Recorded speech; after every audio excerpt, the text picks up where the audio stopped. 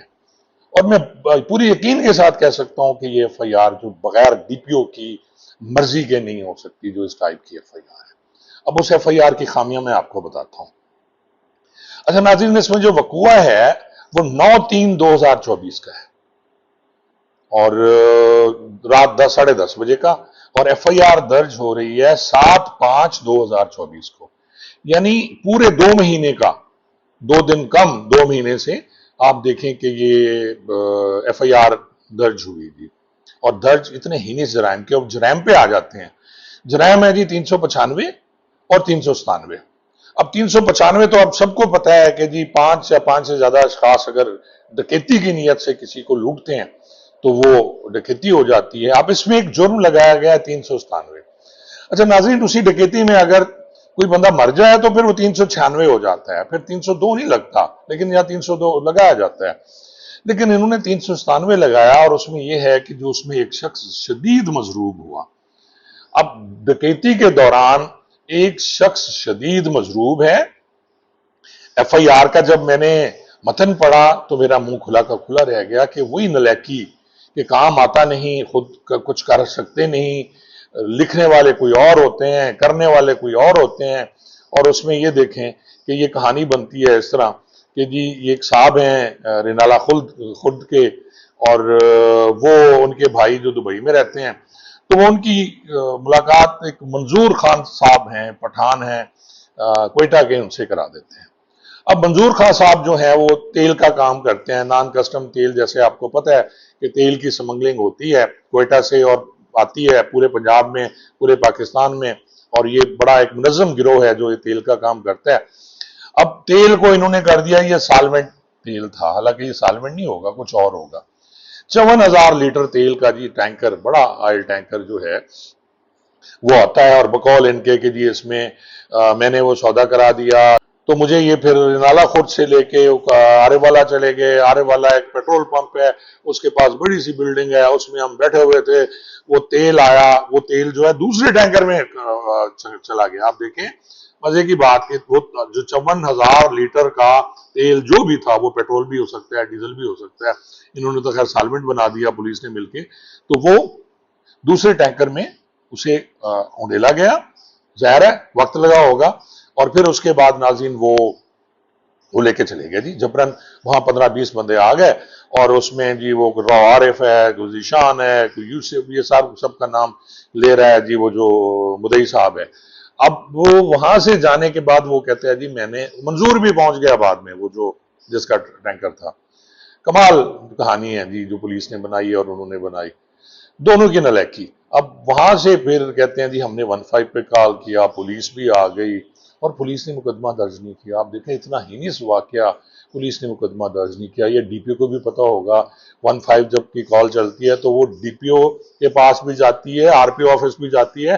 ہمیں یاد ہے ذوالفقار حمید صاحب ہمارے آر پی او ہوا کرتے تھے سرگودا، اور بعد میں شیخو پورا. تو 15 کی کال پہ اگر مقدمہ درج نہیں کیا تو دوسرے دن پیشی ہوتی تھی ڈی ایس پی کی، اور بڑی بےعزتی ہوتی تھی.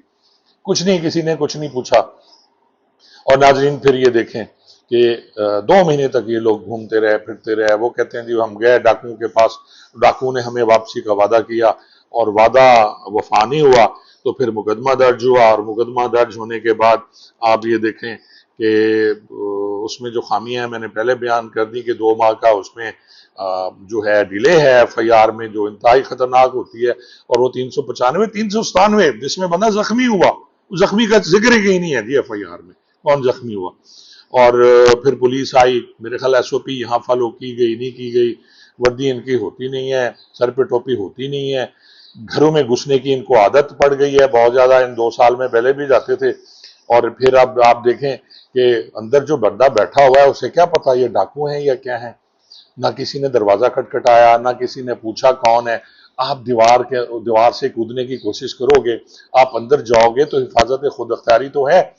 آپ کو یاد ہوگا کہ پچھلے دنوں جب یہ ہو رہا تھا، ایجیٹیشن ہو رہی تھی پی ٹی آئی کی، تو ایک کانسٹیبل بیچارہ گھس گیا تھا ایک میجر کے گھر، اس نے اندر سے فائر مار دیا تھا. اور ان دنوں تو خیر حمزہ شہباز بھی تشریف لے گئے اس کانسٹیبل کے گھر، مریم صاحبہ بھی تشریف لے گئیں، وہ شہید تھا اور بعد میں وہ بری ہو گئے میجر، کیونکہ وہ پروو نہیں کر سکے کہ جی وہ کس لیے گیا تھا، اس کے پاس وارنٹی نہیں تھا، کچھ نہیں تھا۔ تو ناظرین، سب سے بڑی بات کہ یار 2 دن میں اشتہاری کیسے بن گیا؟ اور جو فیصل بٹ جس کی موت واقع ہوئی ہے اس میں، اور بقیہ پولیس بندے کو تلاش کر رہی ہے، یہ بھی کہا جا رہا ہے مبینہ طور پر کہ فیصل جب ان کا بندہ زخمی ہو گئے تو انہوں نے فیصل بٹ کو گھر سے نکالا اور اس کو وہیں مار دیا، اور یہ سب لوگ وہاں دیکھنے والے تھے۔ یہ فشریز میں یہ کرتا ہے، تاجر ہے، اس کا عہدہ ہے، اور آپ یہ دیکھیں کہ وہاں تاجروں نے اب ہڑتال کی ہوئی ہے۔ تو یہ سب کیسے ہوتا ہے، کیوں ہوتا ہے؟ بات یہ ہے کہ جب آپ نالیکی کریں گے، آپ فالو نہیں کریں گے ایس او پیز کو، آپ جو قانون ہے اس کو فالو نہیں کریں گے، آپ وارنٹ نہیں لیں گے، آپ پراپر طریقے سے ریڈ نہیں کریں گے، آپ نے کارڈن کیسے کیا، آپ اندر کیسے گئے، ان کو سب کو پتا تھا یہ لین دین کا مسئلہ ہے۔ زیادہ سے زیادہ 420 کا پرچہ ہو جاتا، زیادہ سے زیادہ 406 کا پرچہ دے دیتے یار، آپ نے 395 397 کا پرچہ، اور اس میں یہ سمجھتا ہوں کہ وہاں کا ایس ایچ او، وہاں کا ڈی ایس پی، وہاں کا ڈی پی او، یہ سارے شامل ہیں۔ اور اس کرپشن کے کھیل میں آپ دیکھیں کہ کہہ رہا ہے جی 45,000 جیب سے نکال لیا ڈرائیور کی، 395 ہو گیا، اور پھر دیکھیں کہ یہ کہتے ہیں 1,13,40,000 کا وہ جو تیل تھا وہ چوری ہو گیا، ڈکیتی ہو گیا، سوری۔ تو کیا ساری باتیں سننے کے بعد آپ کو یقین ہے کہ میں اسی ڈپارٹمنٹ سے ہوں، میں ان پہ بات کرتا ہوں، ان پہ تنقید کرتا ہوں تو پولیس والوں کو بڑی تکلیف ہوتی ہے، اور یہ کہتے ہیں جی آپ ہمارے خلاف بات کرتے ہیں۔ دیکھیں اس غریب کانسٹیبل کا کیا قصور تھا، اس خلیل احمد کانسٹیبل کا کیا قصور تھا، جو اب شاید شہید ڈکلیئر نہیں ہوگا، کیونکہ یہ جس طرح آئے، اللیگل آئے، اور انہوں نے غلط ساری پلاننگ کی، اور اس بیچارے کو تو ملنا ہی کچھ نہیں تھا۔ اگر پیسے ملے ہوں گے تو یہ سارے یا ایس ایچ او نے لیے ہوں گے، یا ڈی ایس پی نے لیے ہوں گے، یا ڈی پی او نے لیے ہوں گے، یا ڈی پی او کو سر توڑ سفارش ہوگی، کسی بہت بڑے آدمی کی سفارش ہوگی، اور جس کی وجہ سے سب کچھ ہوا۔